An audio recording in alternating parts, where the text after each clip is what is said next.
ونصلي على رسوله الكريم أما بعد فأعوذ بالله من الشيطان الرجيم بسم الله الرحمن الرحيم رب اشرح لي صدري ويسر لي أمري واحلل عقدة من لساني يفقهوا قولي السلام علیکم ورحمۃ اللہ وبرکاتہ۔ ناظرین، آج ہم ایک بہت اہم موضوع پر گفتگو کریں گے اور وہ ہے انسانیت کو پرکھنے کا معیار۔ عموماً انسان انسانوں کو مختلف پیمانوں پر پرکھتے ہیں، کبھی مال، کبھی رنگ، کبھی حسب نسب، لیکن دیکھنا یہ ہے کہ جس نے انسانوں کو پیدا کیا اور جس کی طرف ہم سب کو واپس لوٹ کر جانا ہے، یعنی ہمارا خالق، ہمارا رب، وہ ہمارے لیے کیا معیار مقرر کرتا ہے۔ قرآن مجید میں سورۃ الحجرات میں اللہ تعالیٰ فرماتے ہیں یا ایھا الناس انا خلقناکم من ذکر وانثی وجعلناکم شعوبا وقبائل لتعارفوا ان اکرمکم عند اللہ اتقاکم ان اللہ علیم خبیر۔ سورۃ الحجرات آیت نمبر 13۔ اس کا معنی ہے اے لوگو، ہم نے تمہیں ایک مرد اور ایک عورت سے پیدا کیا، یعنی تم آدم اور حوا کی اولاد ہو، تم سب کے ماں باپ ایک ہی ہیں، اور تمہاری ذاتیں اور قبیلے اس لیے بنائے تاکہ تم ایک دوسرے کو پہچان سکو۔ یہ نام اور قبائل پہچان کے لیے ہیں، کسی کے بڑے یا چھوٹے ہونے کے معیار مقرر کرنے کے لیے نہیں۔ اللہ کے نزدیک سب سے زیادہ قابل عزت وہ ہے جو سب سے زیادہ تقوی رکھتا ہو، پرہیزگار ہو۔ بلا شبہ اللہ سب کچھ جاننے والا ہے، خوب خبر رکھنے والا ہے۔ اس آیت سے ہمیں یہ پتہ چلتا ہے کہ انسانوں کے جو مختلف رنگ اور نسل اور مختلف قبائل جو پہچان کی علامت ہیں، یہ وقتی طور پر ہیں اور بعد میں وجود میں آئے ہیں، جبکہ آغاز سب کا ایک ہی ہے، اور وہ ہے آدم اور حوا کی اولاد ہونے کی حیثیت سے۔ آدم اور حوا کی اولاد جب دنیا میں پھیلی تو مختلف علاقوں میں پھیلتی چلی گئی۔ زمین کے مختلف علاقوں میں مختلف طرح کا ماحول، مختلف طرح کے موسمی اثرات اور جغرافیائی حالات تھے، جن کی بنا پر لوگوں کے مزاج، رنگ، شکل اور دیگر چیزوں میں فرق آتا چلا گیا۔ یہ تمام چیزیں بنیادی طور پر جغرافیائی حالات کے اثر سے تھی، نہ کہ انسانوں کے بڑے یا چھوٹے ہونے کے معیار کے طور پر۔ اس لیے اسلام نے ہمیں جو معیار دیا ہے کسی بھی انسان کو پرکھنے کا، وہ ہے تقوی، یعنی اس کے اندر اللہ کا ڈر کتنا ہے، وہ اللہ تعالیٰ کے بارے میں کیا جانتا ہے، اللہ تعالیٰ کی عظمت کا اس کے اندر احساس کتنا ہے، اس کی گفتگو میں، اس کے معاملات میں، اس کے رویے میں وہ رب کا کتنا عبادت گزار ہے۔ ہم دیکھتے ہیں کہ نبی صلی اللہ علیہ وسلم نے اپنی زندگی میں مختلف لوگوں کو جو ترجیح دی وہ ان کے دین کی بنیاد پر تھی،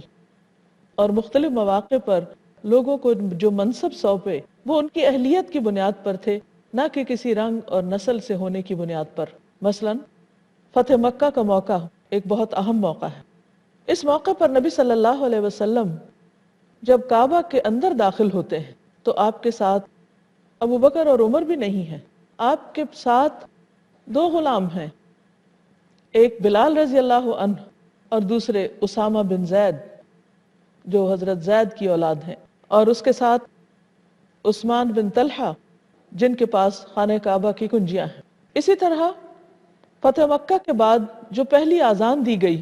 اس کے لیے بھی نبی صلی اللہ علیہ وسلم نے حضرت بلال کو منتخب فرمایا، ان کی اہلیت کی بنا پر، ان کے تقوی کی بنا پر، اور انہوں نے خانہ کعبہ کی چھت پر کھڑے ہو کر اذان دی۔ یہ ایک بہت بڑا شرف اور بہت بڑے عزت کا مقام تھا جو انہیں ان کے تقوی اور ان کے دین میں آگے ہونے کی بنا پر ملا۔ حضرت بلال وہ ہیں کہ جن کے بارے میں ایک دفعہ نبی صلی اللہ علیہ وسلم نے فجر کی نماز کے بعد ان سے پوچھا کہ بلال یہ بتاؤ کہ تمہارے اسلام میں آنے کے بعد جو اعمال ہیں ان میں سے کون سا عمل ایسا ہے جس کی بنا پر تم سمجھتے ہو کہ تم اللہ تعالیٰ کے قریب ہو، یا تمہارے نزدیک وہ باقی اعمال میں سے سب سے بہتر ہے، کیونکہ میں نے آج رات خواب میں تمہارے قدموں کی آواز جنت میں اپنے آگے آگے سنی ہے۔ تو حضرت بلال رضی اللہ تعالیٰ عنہ نے کہا کہ یا رسول اللہ صلی اللہ علیہ وسلم، میں وہی عمل کرتا ہوں جو سب کرتے ہیں، ہاں میں ایک بات کی کوشش کرتا ہوں کہ جب میں وضو سے نہیں ہوتا تو وضو کر لیتا ہوں، جو بھی اللہ تعالیٰ توفیق دیتا ہے نماز ادا کر لیتا ہوں، یعنی نوافل وغیرہ کی کثرت۔ تو حقیقت میں یہی ہے کہ انسان کے پاس اصل دولت ایمان کی دولت ہے۔ انسان کے پاس عظمت کا معیار جو اللہ کے نزدیک ہے وہ اس کا تقوی ہے کہ کون محض اللہ کی خاطر کیا عمل کرتا ہے، خواہ وہ حبشی غلام ہی کیوں نہ ہو، خواہ اس کا کوئی پیچھے قبیلہ نہ ہو، کوئی اس کا خاندان اور برادری نہ ہو، کوئی اس کے پاس مال و دولت کے انبار نہ ہو، لیکن اگر اس کے اندر ایمان ہے اور دین کی خاطر وہ قربانی کرنے والا ہے تو وہ یقیناً باقی لوگوں کے مقابلے میں بہت بلند مقام پانے والا ہے۔ ایک موقع پر حضرت سہل روایت کرتے ہیں کہ ایک آدمی حضور صلی اللہ علیہ وسلم کے سامنے سے گزرا۔ آپ نے پوچھا تمہاری اس بارے میں کیا رائے ہے، یعنی اس شخص کے بارے میں تم کیا کہتے ہو؟ صحابہ نے عرض کیا کہ یہ اس لائق ہے کہ اگر یہ نکاح کا پیغام بھیجے تو پیغام قبول کر لیا جائے، اور اگر یہ کسی کی سفارش کرے تو اس کی سفارش قبول کر لی جائے، اگر کوئی بات کہے تو غور سے سنی جائے۔ آپ صلی اللہ علیہ وسلم اس پر چپ رہے۔ پھر ایک دوسرا شخص گزرا جو مسلمانوں کے غریب اور محتاج لوگوں میں شمار کیا جاتا تھا، یعنی بظاہر دنیاوی اعتبار سے اس کا کوئی سٹیٹس نہ تھا۔ آپ نے پوچھا یہ بتاؤ کہ تمہارا اس کے بارے میں کیا خیال ہے؟ تو صحابہ نے عرض کیا کہ یہ اس قابل ہے کہ اگر یہ نکاح کا پیغام بھیجے تو اس کا پیغام قبول نہ کیا جائے، اگر یہ کسی کی سفارش کرے تو اس کی سفارش سنی نہ جائے، اور اگر کوئی بات کہے تو اس کی بات پر کوئی توجہ نہ دے۔ اس پر آپ صلی اللہ علیہ وسلم نے فرمایا یہ شخص اکیلا، یعنی یہ ایک شخص جسے دنیا والے کوئی اہمیت نہیں دیتے، پہلے شخص کے مقابلے میں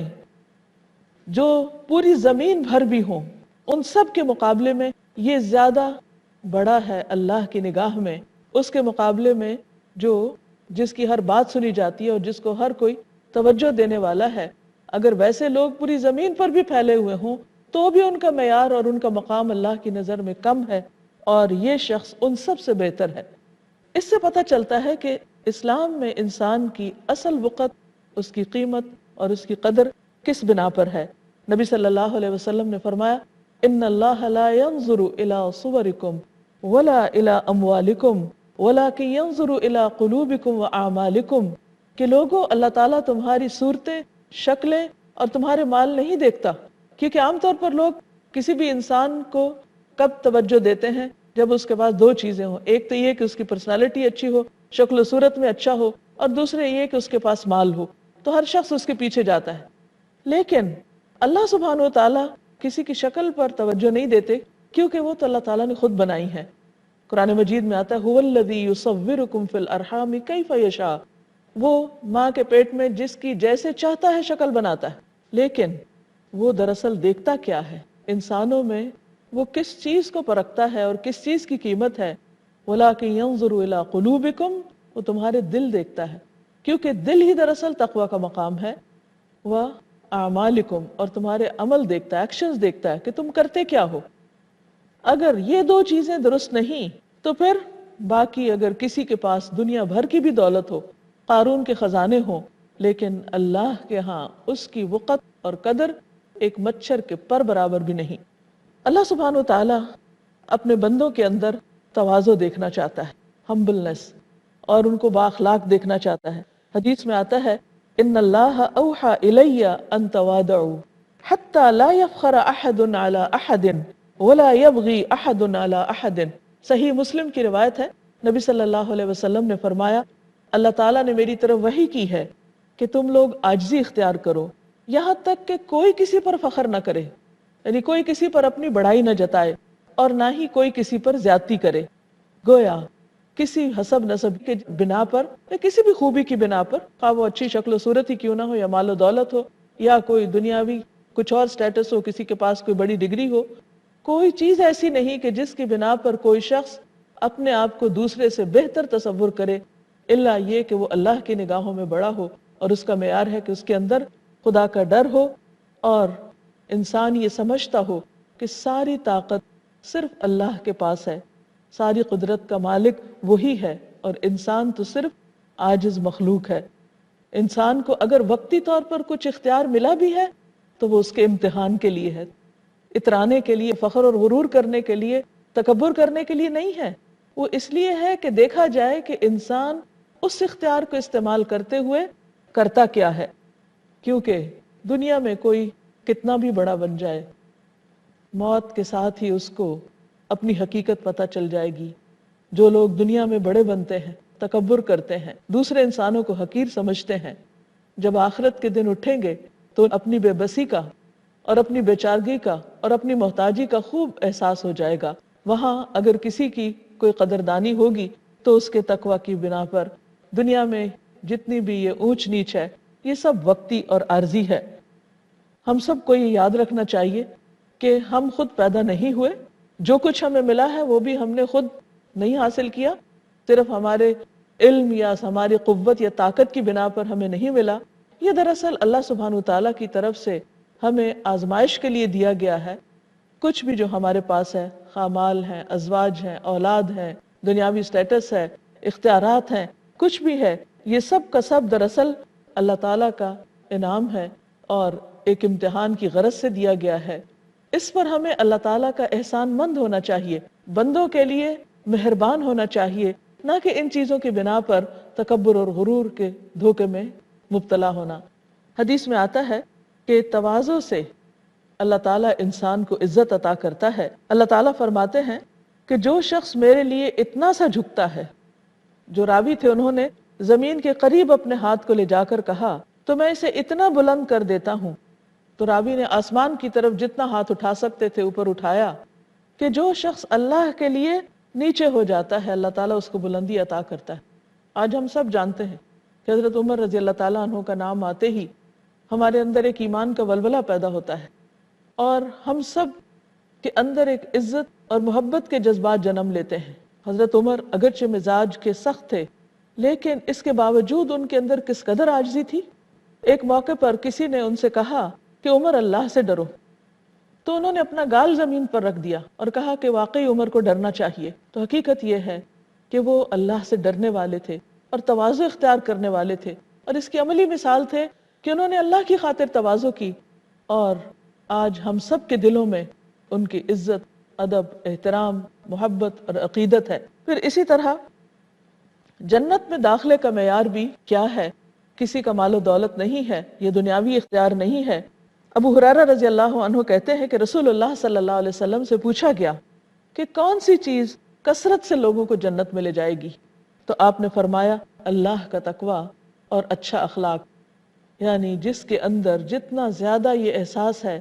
کہ وہ اس زمین پر اللہ کا بندہ ہے اور وقتی طور پر بھیجا گیا ہے ایک امتحان کے لیے، اور اسے واپس اللہ کے سامنے جا کر کھڑے ہونا ہے اور اپنی ان ساری نعمتوں کا حساب دینا ہے،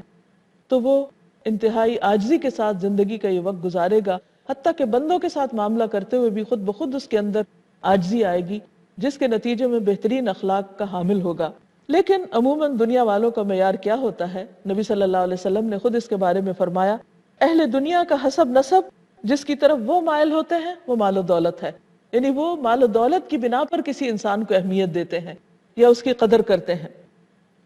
مومن دوسرے انسانوں کے ساتھ اللہ کے ڈر کی بنیاد پر جو اچھا معاملہ کرتا ہے، اس کی جو مثال ہمیں دی گئی ہے، جو احکامات ہمیں دیے گئے، اس کے بارے میں نبی صلی اللہ علیہ وسلم نے فرمایا، اللہ کے بندو بھائی بھائی بن جاؤ۔ مسلمان مسلمان کا بھائی ہے، نہ وہ اس پر ظلم کرتا ہے، نہ وہ اسے ذلیل کرتا ہے، نہ اسے حقیر سمجھتا ہے۔ آپ صلی اللہ علیہ وسلم نے سینہ مبارک کی طرف اشارہ کرتے ہوئے 3 مرتبہ فرمایا کہ تقوی یہاں ہے۔ گویا جو اللہ سے ڈرتا ہے اس کے اندر ہی یہ کوالٹیز اور یہ خوبیاں آ سکتی ہیں۔ اور آپ نے فرمایا کہ کسی مسلمان بھائی کو کوئی حقیر سمجھے، یہی کافی ہے کسی شخص کے لیے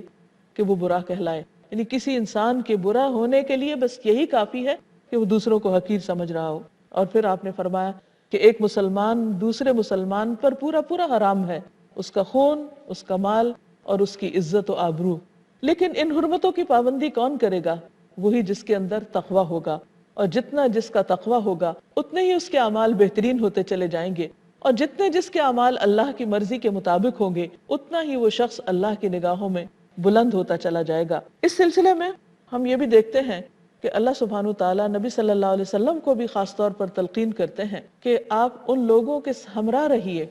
ان لوگوں کے ساتھ رہیے جو دنیاوی مال و دولت تو نہیں رکھتے لیکن اللہ کی رضا چاہتے ہیں، کیونکہ وہ لوگ اللہ کی نگاہ میں بڑے ہیں۔ سورۃ الکہف میں اللہ تعالیٰ فرماتے ہیں وَاصْبِرْ نَفْسَكَ مَعَ الَّذِينَ يَدْعُونَ رَبَّهُمْ بِالْغَدَاةِ وَالْعَشِيِّ يُرِيدُونَ وَجْهَهُ وَلَا تَعْدُ عَيْنَاكَ عَنْهُمْ تُرِيدُ زِينَةَ الْحَيَاةِ الدُّنْيَا، اور آپ اپنے آپ کو جما کر رکھیے ان لوگوں کے ساتھ جو صبح و شام اپنے رب کو پکارتے ہیں، يَدْعُونَ رَبَّهُمْ بِالْغَدَاةِ وَالْعَشِيِّ، اور وہ چاہتے کیا ہیں، صبح و شام اپنے رب کو کیوں پکارتے ہیں، يُرِيدُونَ وَجْهَهُ، وہ اللہ کی رضا چاہتے ہیں۔ پھر مزید تلقین کی اور مزید تاکید کرتے ہوئے فرمایا وَلَا تَعْدُ عَيْنَاكَ عَنْهُمْ، آپ کی نگاہیں ان سے ہٹیں بھی نہیں، یعنی ان سے ہٹ کر کسی اور کی طرف نہیں جائیں۔ تُرِيدُ زِينَةَ الْحَيَاةِ الدُّنْيَا، کیا آپ دنیا کی زندگی کی رونق چاہتے ہیں؟ نہیں، آپ نہیں چاہتے تھے۔ لہٰذا ہم دیکھتے ہیں کہ آپ صلی اللہ علیہ وسلم کی مجلسوں میں ہر سٹیٹس کے لوگ بیٹھتے تھے اور ہر شخص کا مقام اس کے عمل اور دین میں اس کی قربانی کے مطابق تھا۔ پھر اسی طرح ہم دیکھتے ہیں کہ نبی صلی اللہ علیہ وسلم نے خاص طور پر حسب نسب پر فخر سے روکا ہے، اس کی ممانعت کی ہے۔ ایک حدیث میں آتا ہے کہ آپ نے فرمایا کہ میری امت میں 4 چیزیں ایسی ہیں کہ جو ختم نہیں ہوں گی، جنہیں وہ چھوڑیں گے نہیں، حالانکہ وہ جاہلی دور کی یادگار ہیں، اسلام نے ان کو ختم کیا ہے۔ اور وہ کیا ہیں؟ نمبر 1، حسب پر فخر کرنا، یعنی اپنے آپ کو محض اس بنا پر بڑا سمجھنا کہ وہ کسی خاص مخصوص خاندان یا قبیلے سے تعلق رکھتا ہے انسان، کسی کے نسب پر تان کرنا، یعنی ایک ہے اپنے نسب کو اعلیٰ سمجھنا اور دوسرے کو اہمیت نہ دینا، اور دوسرا یہ کہ کسی کے نسب کی بنا پر اس کو تانا دینا، اس کو حقیر سمجھنا، اس کا مذاق اڑانا، پھر اسی طرح ستاروں کے ذریعے بارش طلب کرنا اور نوحہ کرنا۔ حدیث میں آتا ہے آپ صلی اللہ علیہ وسلم نے فرمایا من بطأ به عمله لم يسرع به نسبه، صحیح مسلم کی روایت ہے جس کا معنی ہے کہ جس کے عمل نے اسے پیچھے رکھا، یعنی جو سستی اور غفلت کی وجہ سے کوئی اچھے کام نہیں کر سکا، لم یسرع به حسبه، تو اس کا حسب اس کو آگے نہیں بڑھا سکتا کہ وہ شخص کسی خاص خاندان سے تعلق رکھتا ہے، اس بنا پر اس کو عزت دی جائے، یا کسی کا بیٹا ہے۔ لیکن اصل چیز جو آگے بڑھانے والی، جو اسلام کا معیار ہے، وہ یہی ہے کہ کون خود کیا عمل کرتا ہے۔ جیسے نوح علیہ السلام اللہ سبحانہ تعالیٰ کے بہت معزز نبی تھے، لیکن ان کا بیٹا چونکہ ان کے دین پر نہیں تھا، ان کے طریقے پر نہیں تھا، تو محض بیٹا ہونے کی بنا پر اس کو کوئی رعایت نہیں دی گئی، وہ اپنی قوم کے ساتھ پانی میں ڈوب گیا۔ اس کا انجام بھی وہی ہوا جو باقی نافرمان لوگوں کا ہوا۔ اسی طرح لوط علیہ السلام کی بیوی، وہ بھی پیچھے رہ گئی، حالانکہ وہ ایک نبی کی بیوی تھی، لیکن اس سے کوئی فرق نہیں پڑتا کہ کون کس کی بیوی ہے، یا کون کس کی اولاد ہے، یا کون کتنا مال و دولت رکھتا ہے، یا کتنی کس کے پاس ڈگریاں ہیں، یا اس کا گھر کیسا ہے، یا اس کے پاس دنیا کی اور سہولتیں اور آرائشیں کس طرح کی ہیں۔ اینڈ آف دا ڈے دیکھا یہ جائے گا کہ کون کیسا ایمان، کیسا عمل اور کیسا اخلاق لے کر حاضر ہوا ہے۔ اسی لیے ہم دیکھتے ہیں کہ قرآن مجید میں اللہ تعالیٰ کامیابی اور ناکامی کا معیار واضح کرتے ہوئے فرماتے ہیں، قرآن مجید میں واضح طور پر انسان کی کامیابی اور ناکامی کے معیار کو بتا دیا گیا ہے۔ وہ کیا ہے؟ ارشاد باری تعالیٰ ہے فَأَلْهَمَهَا فُجُورَهَا وَتَقْوَاهَا،